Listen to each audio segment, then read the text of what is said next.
Hello and welcome to StudyIQ English, your favorite UPSC platform. Today, let's talk about a tribe, a group of tribal communities who have lived for darkness in 80 years. Can you imagine in 2025 India living in complete darkness without electricity, no bulbs, no televisions, no fans, no internet to keep you engaged or to find you better opportunities of studying or working? No scope of reading a book once it becomes dark. Well, that was the life, not from centuries ago, but the life of certain Indian communities. And we are talking about the modern day, present day India. Because it is after 80 years of living in darkness without electricity. It is the Birhor tribals of Jharkhand who finally received some electricity connection just few days back. So, in the topic of the discussion, let's talk about who are the Birhor tribes, how are they? A well known PVTG clan from Jharkhand, and still it took 80 years for them to have access to electricity, to have a light in their life. Yes, we are talking about how recently about 550 inhabitants of Jharkhand's Birhor tribe who is inhabiting the Fulwariya hamlet or the Fulwariya village. These were the communities who have finally received electricity connection after 80 years of being without it. And this all happened because finally the forest department granted the permission for setting up a 63 kVA transformer in the area. All this happened under the Ujjwala scheme. For a very long time, the forest rules were very strict. Now let's remember the area where the Birhor tribals are living in Jharkhand also is a protected forest area. It inhabits unique biodiversity, some very special wildlife animal species which the Indian government wants to protect. And any development in the area could have meant a disturbance in the habitat of the wildlife animals. That was the reason why all these years it wasn't permitted to create a transformer or to allow electricity lines, to allow much infrastructure in the region. But today, after so many years, after 8 decades, it is the forest department who has given the permission for setting up of the transformer, and hence the life of the Birhor tribals is ready to change. Not only will it bring in more hope, more happiness, more convenience, but also many more educational and employment opportunities. Although, even today, despite giving the clearance to the project, the forest department says we have to maintain strict safety protocols.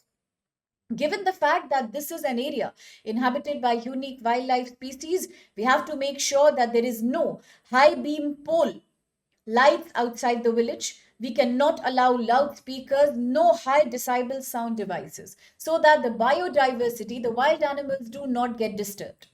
But finally, the permission is coming at a time when already the tribals, being a PVTG community, the particularly vulnerable tribal community of India, were experiencing social economic backwardness. Now, whenever we talk about the PVTG, remember they were initially identified by the Dhibar Commission, and today it is Odisha that happens to have the highest number of PVTG tribes in India. They are characterized by a slow, declining or stagnant population, and at the same time, they also have one of the highest levels of multidimensional poverty in India. Hence, the government is obliged to protect and empower them, whether it be through Schedule 5 or Schedule 6 of the Constitution, whether it be through the National Commission of Scheduled Tribes, or whether it happens through schemes like the Janman scheme, the Gold scheme. It is the government's duty to provide them economic empowerment, and today, the permission of electricity connection will definitely spell a better future for the Birhor tribals. Now, let's understand not only in Jharkhand, but they also have some smaller number of communities from the same tribe living in Chhattisgarh, Odisha, and West Bengal. Yes, they are one of the 8 identified PVTGs of Jharkhand. And they also practice animism, that's their own religion. Apart from that, many of them also follow Hinduism and its practices.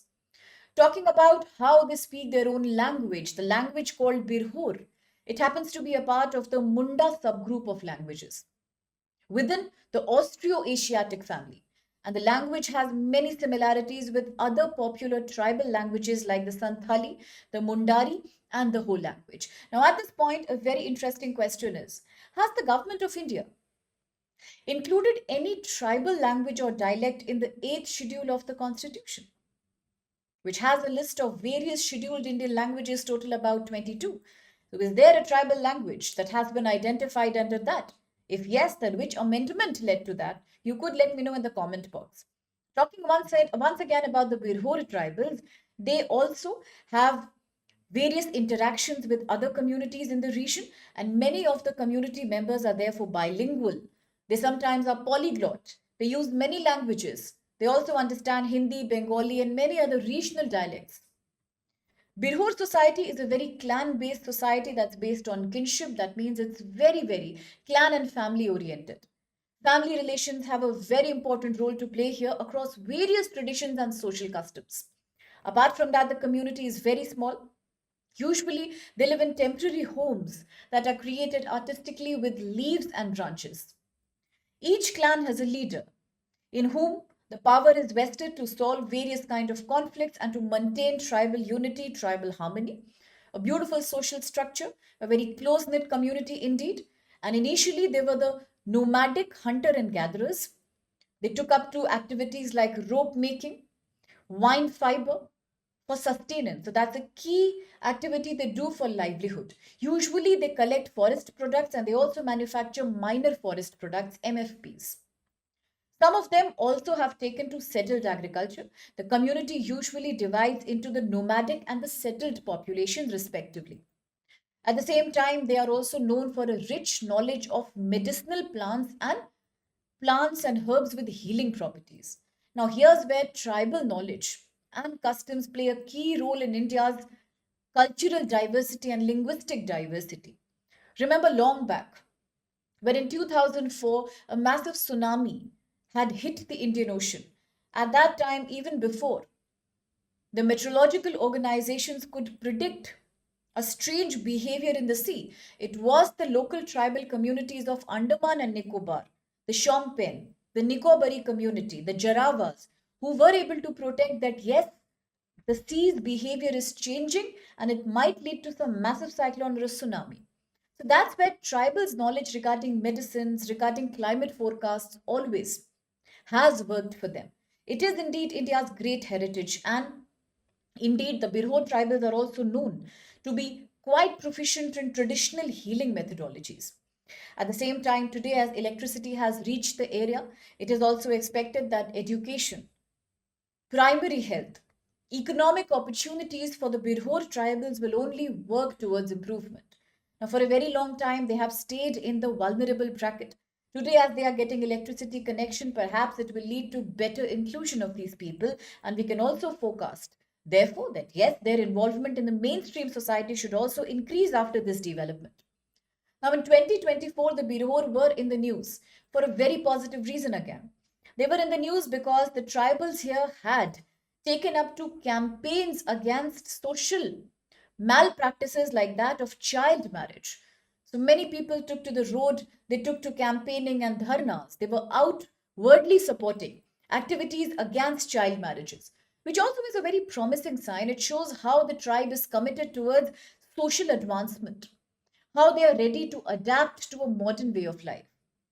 And therefore, they are unique because not only do they practice and protect their nomadic traditional culture, but at the same time, they are also ready for evolution of their cultural practices. And for that, they received massive appreciation and accolades. So that's the news for the day. Let's have a look at the quick question with reference to Birhor tribe in India. Look at the following statements. One, it is recognized as one of the PVTGs in India, in Jharkhand.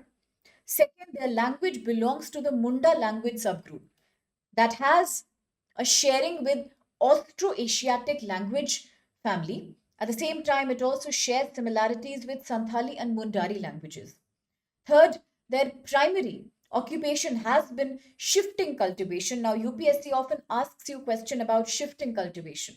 That's called the jumming method, the slash and burn agriculture, quite well known in the northeastern tribes. So the questions here says, do Birhor practice the shifting cultivation method? And do they also practice iron smelting? So these are some easy options here. You could pick up the valid code and give the answer. At the same time, I would want to announce something that I'm very excited to announce, and we are talking about the Navratri Mahotsav sale. Yes, once again, we are coming back with a great opportunity for all the aspirants who are ready to give their UPSC exam in 2026. So at Study IQ English, we have the last batch enrollment going on for GS Foundation course. And if you enroll in the course, yes, you also get great discounts across various optionals, and not only for English but also Hindi and bilingually. In English can also be taken up. So prices are starting at as basic as 7499 only. So what can you do? You can use the code SPLIVE on your screen. And hence, with the code, you can get an easy discount. At the same time, if you're preparing for 27 and 28, then I would like to remind you that people say, successful people always say, that something that's well begun will always end well as well, because you finish everything on time and you stand tall with confidence. So, this again is an opportunity to enroll in the September evening batch. So, you can continue your work and studies, and then alongside in the evening, take advantage of professional guidance and give a boost to your UPSC preparation. The sale is ending on 24th September, just 2 more days to go there. So you can pick up the course of your choice. The code is live on your screen and enjoy the benefits of the best UPSC guidance at Study IQ. Thank you so much.